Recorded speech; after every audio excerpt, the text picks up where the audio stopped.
Hola a todos. Bueno, habíamos quedado entonces en la última clase en la lectura del texto de Miguel Ángel Ferraro, que hace referencia a algunos temas ya tratados por Berger y Luhmann, por el mismo Durkheim, eh, por Mead, incluso por otros autores, ¿no? ¿Qué es lo interesante de este texto? Lo interesante de este texto es que nos hace pensar un poco en la sociedad, digamos, ¿no? Si la sociedad es así, indefectiblemente es así, si es una construcción, si es algo dado naturalmente. Y una de las primeras cosas que nos dice Ferraro en ese texto es que la sociedad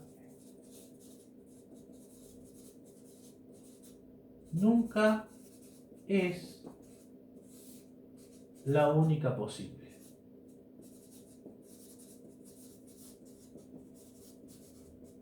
Es decir, ya esa sola afirmación nos hace pensar que la sociedad podría ser de muchas formas distintas. Con lo cual, es esperanzador porque todas las cosas que nosotros percibimos como arbitrarias, injustas, desiguales en una sociedad pueden ser cambiadas. Eso es muy esperanzador y muy interesante. Es decir, ¿de qué habla Ferraro cuando habla de la sociedad como la única posible? ¿A qué se está refiriendo con la sociedad? Bueno, dice, justamente la sociedad es aquello que podemos definir como las formas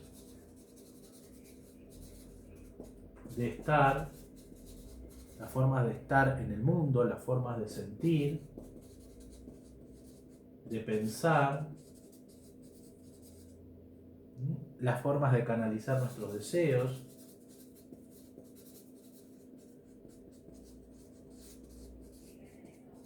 Es decir, es una definición muy parecida a la que hace Emile Durkheim cuando habla del hecho social. Cuando Durkheim nos habla del hecho social, dice que son aquellas formas de pensar, de sentir y de actuar de un sujeto que de alguna manera se nos imponen socialmente. Ahora bien, por ejemplo, y aquí aparecen unos ejemplos interesantes. Uno es el del amor filial, es decir, el amor de un padre hacia un hijo, o el amor filial, o el amor paternal, o el amor, eh, sí, el amor hacia un hijo. Y el otro tema es el concepto de belleza, ¿no? Ese concepto de lo bello. En el primer ejemplo que da el texto, dice que uno entiende que un padre sano o una madre sana desean o aman, desean lo mejor para sus hijos y los aman, digamos, incondicionalmente.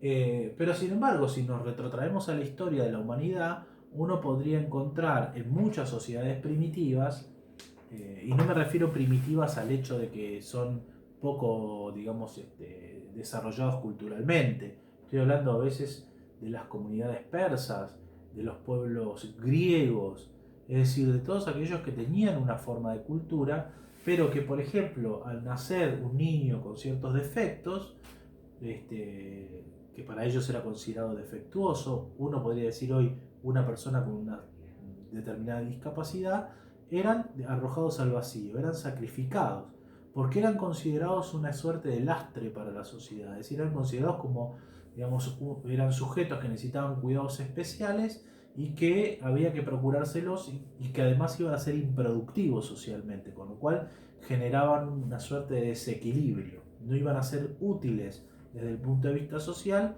por lo tanto se deshacían de ellos.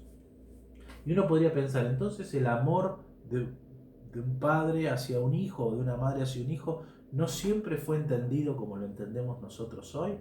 Y evidentemente no, hubo culturas en las cuales esto, digamos, estaba bien visto que los padres se deshagan de estos hijos presuntamente defectuosos, y esto era de alguna manera apoyado por la sociedad, lo mismo que aquellos padres que daban a sus hijos como ofrenda, ¿no? Los dejaban a la vera del camino, para, como dice el texto, para que lo devoraran las fieras salvajes, etcétera. El otro concepto que aparece como ejemplo es el de la belleza, ¿no? Bueno, la maja desnuda o la maja vestida de Goya, son dos cuadros de Goya, digamos, que tienen como, eh, justamente como modelo una mujer voluptuosa, una mujer que tiene, digamos, ciertas características físicas que para la época eran consideradas como bellas.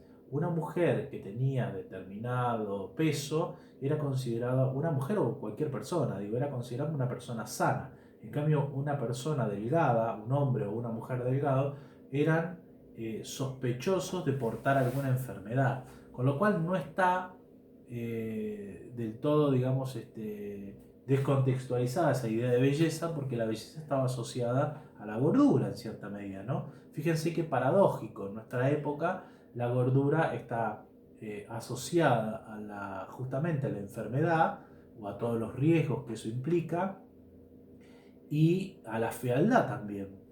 Y la belleza parecería que está depositada en los cuerpos esbeltos, ¿no? Enjutos, delgados, en fin, digo, ¿no? Todos esos modelos que siempre intencionan sobre nosotros, porque no es que nosotros pensamos esto de una manera descontextualizada, lo pensamos en el seno de una cultura. Nosotros estamos hablando de la idea de belleza y de la idea de amor filial en una sociedad que pondera, ¿no?, una manera de pensar ese amor paternal o maternal y una manera de pensar lo bello.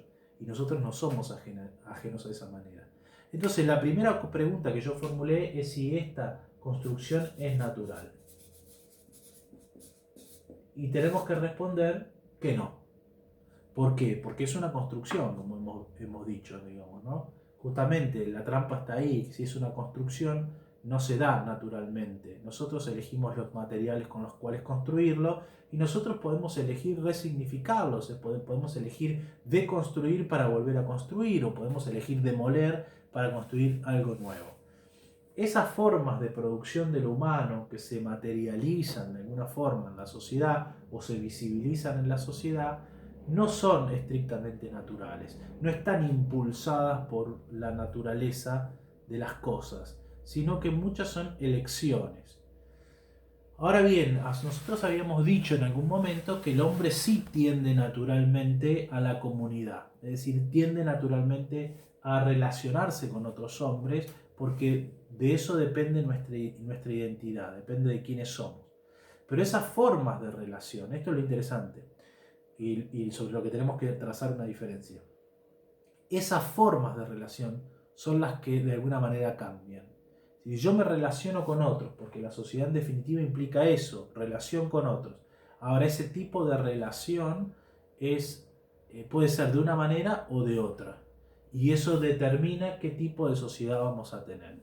Entonces, por un lado, porque fíjense que el título del texto es La construcción social de la realidad, o que está inspirada en el texto de Berger y Luhmann, o La realidad cotidiana, creo que es el texto. Por la idea de realidad, el título del texto es La realidad cotidiana, y la idea de realidad es una idea que se configura de una manera compleja, dice Ferraro. Son las relaciones sociales más los hábitos tipificados. Nosotros tenemos ciertos hábitos que están de alguna manera determinados.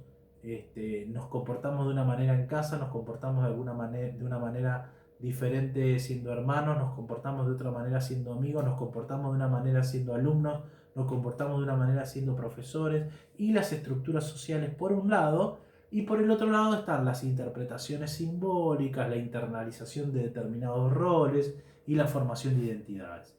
Es decir, habría un sujeto, ¿no?, un sujeto al cual se le impone, ¿no?, se le impone esta realidad.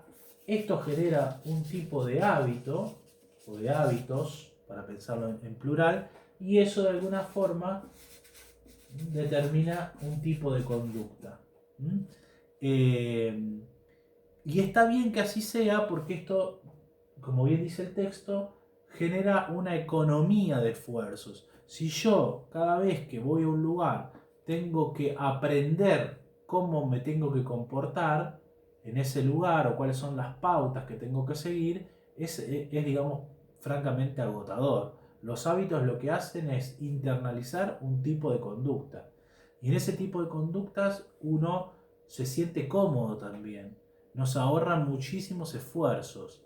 Hay determinados tipos de conductas que, digamos, llevamos adelante casi sin darnos cuenta, que nos ahorran digamos, muchísimos esfuerzos. Por ejemplo, el hecho de ser alumnos. Hay como una especie de diccionario acerca de cómo ser alumno que no está escrito en ningún lado, pero que nosotros aprendemos en el hecho de ser alumnos. Tenemos determinados hábitos, nos dirigimos de determinada forma a los profesores, y los profesores tenemos también nuestro diccionario de cómo ser profesores, un diccionario que tampoco está escrito en ningún lado, pero que de alguna manera orienta la tarea y nos hace la tarea un poco más amable y menos compleja, pero el problema que tienen esos hábitos, ese tipo de costumbres o de conductas, es que en algún punto se reifican.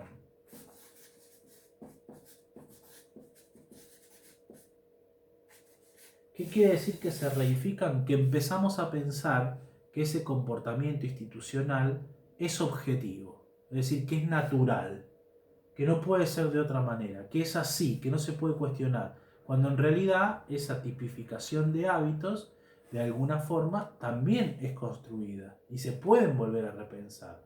Si uno piensa en un profesor de hace 50 años o en un alumno de hace 50 años, evidentemente vamos a notar grandísimas diferencias respecto a un alumno del 2020 y a un profesor del 2020. Bueno, ¿qué pasó ahí? De alguna manera se cuestionó esa relación, esa conducta de alumno y esa conducta de profesor que estaba reificada. Y por eso escuchamos muchas veces a algunas personas que se quejan de los alumnos o alumnos que se quejan de sus profesores porque de alguna forma esas dos formas de comportamiento no se articulan, digamos, no se corresponden. Unos siguen actuando como hace 50 años y el otro actúa conforme a su época o al revés. Entonces, esa reificación sería como la naturalización de los comportamientos, de esos comportamientos que se vuelven institucionales, que no solamente hay que pensar en una institución. Cuando hablamos de institución de la escuela, podemos pensar en la institución familiar. Hay una manera de ser padre, hay una manera de ser madre que está institucionalizada. Por ejemplo, la que pusimos al comienzo de la clase como ejemplo, valga la redundancia, en la que dijimos que una madre debe querer a sus hijos, digamos, ¿no? O debe cuidar de sus hijos, o debe profesarles un amor incondicional. Esa es una forma reificada de pensar el rol de madre o el rol de padre. O hay una manera de ser hijo, ¿no? Un hijo que decide no visitar a sus padres es un mal hijo, porque de alguna manera no le está retribuyendo a ese padre o a esa madre todo lo que les dio. Eso también es una forma de mandato, es una forma reificada de pensar una conducta. Y también, y ya con esto voy terminando, Miguel Ángel Ferraro habla de los tipos de relaciones y dice hay dos tipos de relaciones. La relación, habla de las relaciones entre sujetos, ¿no? La relación cara a cara o face to face, que es lo mismo, o las relaciones por esquemas tipificadores.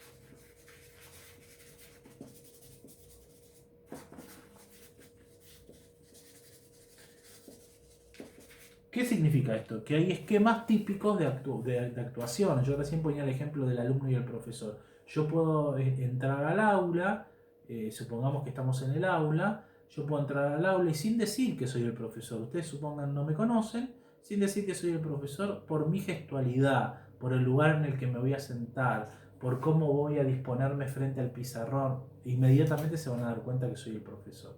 Hay un montón de relaciones que se dan a través de estos esquemas. En el caso de la docencia hay también una relación cara a cara, pero aquí se refiere a la relación cara a cara, se refiere a las relaciones de amistad, ¿no? A las relaciones de cercanía, a las relaciones donde yo tengo un involucramiento afectivo con el otro, ¿no? Entonces, haciendo una síntesis, si la sociedad es un producto humano, digamos, un producto nuestro, y esa sociedad se vuelve de alguna manera objetiva, el hombre se vuelve también un producto social. Tiene como este doble aspecto, es muy interesante, es lo mismo que pasa en el hecho social de Durkheim. la sociedad de alguna manera es construida por los hombres y esta sociedad produce al mismo tiempo hombres. Lo que no significa que esta sociedad no pueda cambiar. Estos hombres pueden cuestionar ese formato de lo social. Pero la sociedad y el hombre tienen como una, digamos, interrelación dialéctica. Uno modifica al otro y viceversa. Y en esto es muy importante, digamos, el lenguaje. El lenguaje cumple un rol fundamental, porque piensen ustedes en la comunidad de los hablantes. Cuando yo no hablo un idioma, me quedo fuera de la conversación, me quedo fuera de ese diálogo, me quedo fuera de ese circuito comunicacional. Y la sociedad tiene un lenguaje propio, y ese lenguaje es lo que permite que yo esté dentro o fuera. Y ahí aparece la idea de legitimación, ¿no? Las formas que existen de legitimación de esta construcción social. Aparecen varias, ¿no? Los universos simbólicos, etc., ¿no? A mí me interesa pensar siempre las dos cuestiones que están vinculadas a la aniquilación y a la terapia, ¿no? La aniquilación como es aquello que suprime a todo lo que está por fuera de lo establecido. Si alguien, por ejemplo, sale de su casa en la cuarentena, es detenido, es llevado preso, ¿no? De alguna forma tiene que desaparecer de esa conducta que está establecida como una conducta, digamos, legítima de actuación. Y por otro lado aparece la terapia como aquellas cosas que hacemos para encauzar a los que se desvían, digamos, ¿no? Bueno, la advertencia de los que salen en la cuarentena, las calificaciones en las instituciones educativas. Es decir, hay un sistema que conforma un lenguaje que de alguna manera legitima, ¿no?, esa sociedad vigente, esa sociedad construida, y que por supuesto puede ir generando contradicciones y revisiones permanentes. Y por último, y ahora sí con esto termino, aparece la cuestión de la idea de socialización primaria y la importancia que tiene la familia como primera institución dentro de esa socialización primaria de los sujetos. Ferraro puntualiza algo que ya dice Berger y Luhmann, muchas veces lo dicen en su texto, La construcción social de la realidad, que esa primera socialización está cargada por un fuerte componente emotivo, digamos, o emocional. Es decir, que aprendemos a ser buenos niños o buenas personas, si quieren, pero primero aprendemos a ser buenos niños de una manera afectiva. Es decir, mamá nos quiere o no nos quiere si actuamos bien o actuamos mal. Y esa primera idea que aparece en la psiquis de un niño es la que de alguna manera luego se va a ir complejizando para el resto de la socialización que vamos a llamar secundaria. Es decir, para que un niño se vuelva un ser social, la primera institución que le traduce el mundo es la familia. Y esa familia lo hace con una fuerte carga emotiva. Es decir, el niño que tira la sopa no es un buen niño, que es uno de los ejemplos que aparece ahí. El niño va a poder autopercibirse como buen niño cuando deje de decir mamá me reta porque tiré la sopa y diga un buen niño es aquel que no tira la sopa. Es decir, que reconozca en su conducta la conducta de una mayoría, que eso se llama el otro generalizado. Es decir, aprendemos pautas culturales primero de una manera muy cercana a los afectos. El niño siempre tiene la percepción de que el enojo del padre es un enojo no con la actitud, sino con ellos. Y entonces es interesantísimo para explicar todo lo que le puede pasar a un niño en la escuela, ¿no? Que su maestra lo reconozca o que no lo reconozca, no habla del reconocimiento de una actitud. Ellos creen que es el reconocimiento o el no reconocimiento hacia ellos como personas. Y entonces se sienten desprotegidos, no se sienten queridos muchas veces cuando la maestra los reprende o cuando les pone una mala calificación. o hay niños que tienen muchas dificultades para sumar cuando sus papás están separados, por ejemplo, o no pueden restar porque restar significa seguir sustrayendo, digamos en términos simbólicos. Es decir, es muy interesante todo lo que ocurre en ese periodo de socialización, que es inevitable, es así, digamos, no es que se puede remediar, no hay otra forma de hacerlo, inevitablemente está atravesado eh, por la emoción, ¿no? por la emocionalidad y que luego tiene estas repercusiones incluso en la conducta. Y luego vendrán las instancias de socialización perdón, secundaria. Bueno, hasta acá me parece que es importante que hayamos aclarado algunos conceptos. Los invito obviamente a que puedan hacer preguntas, a que puedan poner ejemplos, a que puedan pensar ejemplos. La idea es esa, que vayamos pensando juntos estos textos o estas ideas que vamos desarrollando. Les deseo una muy buena semana y nos estamos viendo.